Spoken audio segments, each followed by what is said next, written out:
Bismillahirrahmanirrahim. Assalamualaikum warahmatullahi wabarakatuh. Perkenalkan, saya Zahira Urjuani Atikah.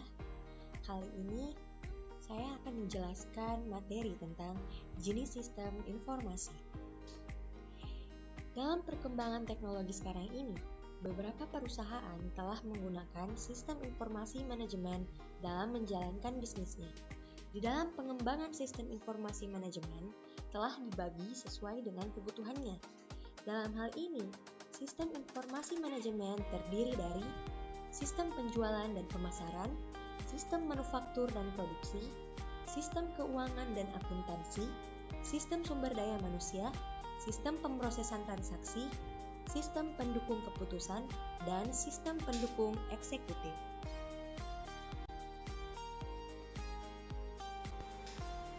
Sistem informasi penjualan dan pemasaran. Fungsi penjualan dan pemasaran bertanggung jawab dalam menjual produk atau jasa organisasi.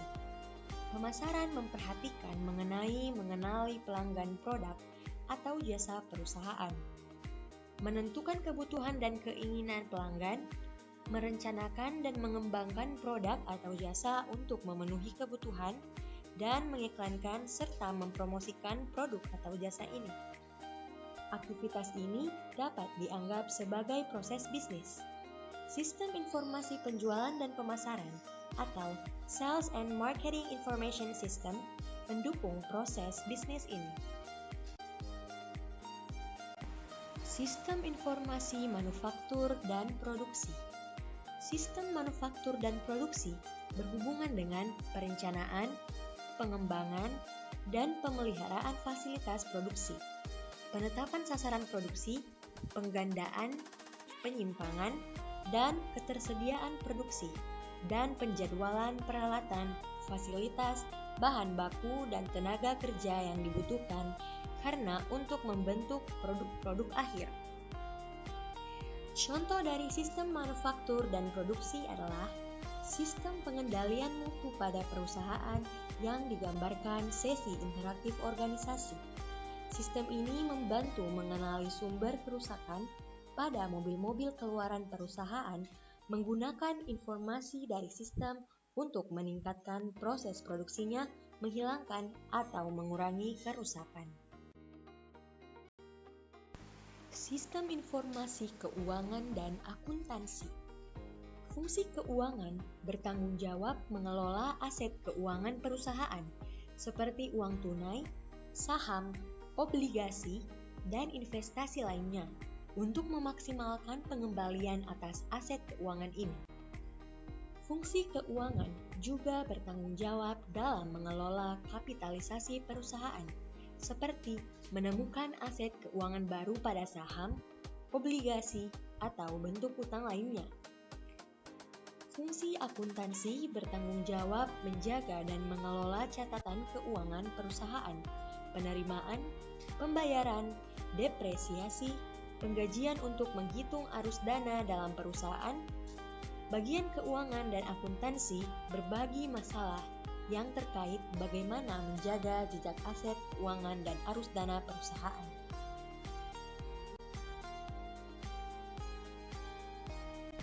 Tabel 51. Contoh sistem informasi keuangan dan akuntansi. Tabel ini menunjukkan sistem informasi keuangan dan akuntansi.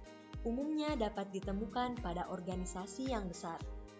Manajemen senior menggunakan sistem keuangan dan akuntansi untuk menetapkan sasaran investasi jangka panjang untuk perusahaan dan untuk memberikan peramalan jangka panjang mengenai kinerja keuangan perusahaan. Sistem informasi sumber daya manusia. Fungsi sumber daya manusia bertanggung jawab untuk menarik, mengembangkan, dan mempertahankan tenaga kerja perusahaan. Sistem sumber daya manusia membantu manajemen senior mengenali kebutuhan sumber daya manusia, seperti keahlian, tingkat pendidikan, jenis posisi, jumlah posisi, dan biaya, untuk memenuhi rencana bisnis jangka panjang perusahaan. Sistem dari sudut pandang konstituen. Walaupun sudut pandang fungsional sangat berguna untuk mengerti bagaimana sistem bisnis melayani fungsi khusus, sudut pandang ini tidak memberitahu kita bagaimana sistem membantu manajer mengelola perusahaan. Di sini, kita membutuhkan sudut pandang yang memeriksa sistem dalam bentuk beragam tingkatan, manajemen dan jenis keputusan yang didukungnya. Seperti manajer senior membutuhkan informasi ringkas yang dapat secara cepat memberi informasi mengenai kinerja keseluruhan perusahaan. Manajer tingkat menengah membutuhkan informasi yang lebih terperinci mengenai hasil area fungsional dan departemen tertentu pada perusahaan. Manajer operasional membutuhkan informasi tingkat transaksi seperti jumlah suku cadang pada persediaan setiap harinya atau jumlah jam kerja pada hari Selasa oleh setiap karyawan. Sistem pemrosesan transaksi. Manajer operasional membutuhkan sistem yang menyimpan catatan aktivitas dasar dari transaksi organisasi seperti penjualan, penerimaan, penyimpanan kas, penggajian, keputusan kredit, dan arus bahan baku di pabrik. Sistem pemrosesan transaksi atau Transaction Processing System menyediakan jenis informasi ini. Sebuah sistem pemrosesan transaksi adalah sistem terkomputerisasi yang menjalankan dan mencatat transaksi rutin harian yang diperlukan untuk menjalankan bisnis seperti memasukkan pesanan penjualan, pemesanan hotel, penggajian, pencatatan karyawan, dan pengiriman. Manajer membutuhkan TPS untuk memonitor status operasi internal dan hubungan perusahaan dengan lingkungan eksternal. TPS juga merupakan pembuat utama informasi bagi jenis sistem lainnya.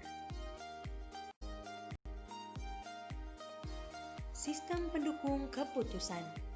Menurut Agus, manajemen tingkat menengah membutuhkan sistem untuk membantu mengawasi, mengendalikan, membuat keputusan, dan aktivitas administrasi. Sistem informasi manajemen merangkum dan melaporkan operasi dasar perusahaan menggunakan data yang disediakan oleh sistem pemrosesan transaksi. Data transaksi dasar dari TPS dipadatkan dan biasanya disajikan pada laporan yang dibuat berdasarkan jadwal yang teratur. Sistem pendukung keputusan atau Decision Support System menunjang pembuatan keputusan yang tidak rutin untuk manajemen tingkat menengah. Sistem ini berfokus pada masalah yang unik dan cepat berubah, di mana prosedur untuk mendapatkan solusi belum tentu ditentukan sebelumnya.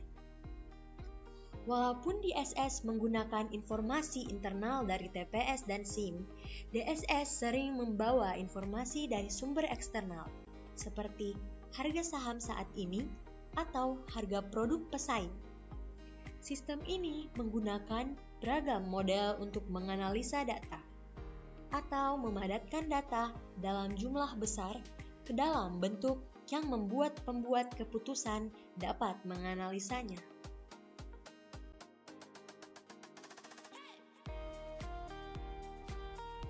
Sekian penjelasan materi mengenai jenis sistem informasi oleh saya. Kurang dan lebihnya mohon dimaafkan. Wabillahi taufiq wal hidayah. Wassalamualaikum warahmatullahi wabarakatuh.